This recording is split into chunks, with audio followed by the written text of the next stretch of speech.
Today we're talking about demon possession, and that makes me think about all the movies and TV shows, all of the horror and movie TV shows in particular, that talk about religion. When you look at the genre of horror, there's a lot of religious content in it. Lots about death and the afterlife and coming back from the dead and haunting us or chasing us.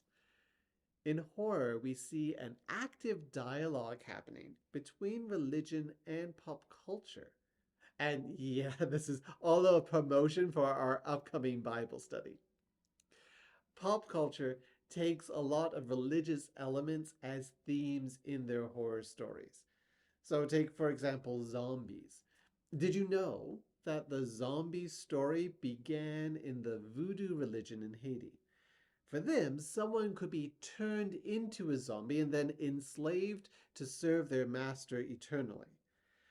For a nation that freed themselves from slavery, this eternal slavery was a terrifying thought. Hollywood picks up on the zombie story, and eventually, starting in the 60s, zombies transform into the hordes of the hungry dead that we see today.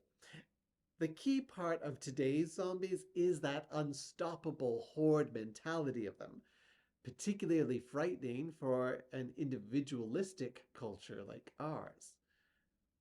Today's zombie movies are also borrowing from the religious themes of apocalypse or end times, especially around the rapture.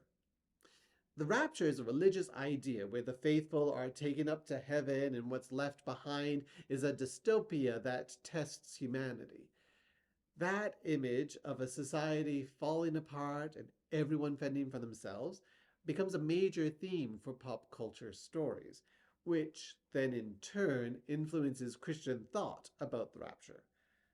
The rapture becomes such a common idea that many Presbyterians might be surprised to hear that we don't believe in the rapture. Why? Just because we never did. It's a new thought that developed in the 1830s in America based on one verse from First Thessalonians. You might believe in it, and that's okay, but this is why our denomination never talks about rapture. You see here the influence, the dialogue that exists between horror and religion, how they both end up shaping each other. The same thing happens in stories around demon possession, for example. Did you see the movie The Exorcist? The premise of it, a girl is possessed by a demon and a priest needs to exorcise it, comes straight from Christianity, as you're going to hear more of in today's sermon. But The Exorcist was such a popular movie that it had an influence on churches.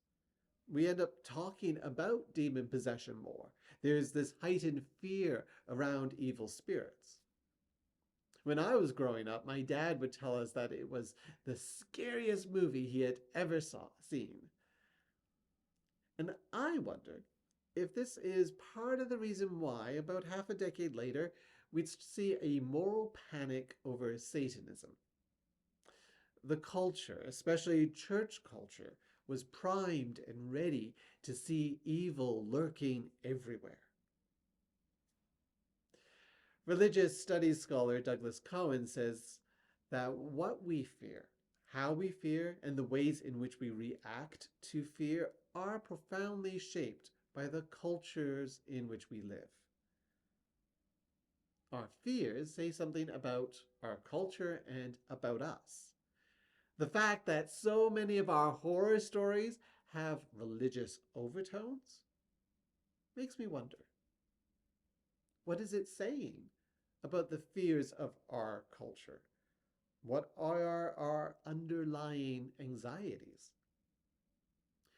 Especially as a church, as the body of Christ, we have a significant influence on society. So how can we help address those fears? How can we change the horror story? The dialogue between horror and religion is ongoing, and we can play a role in that.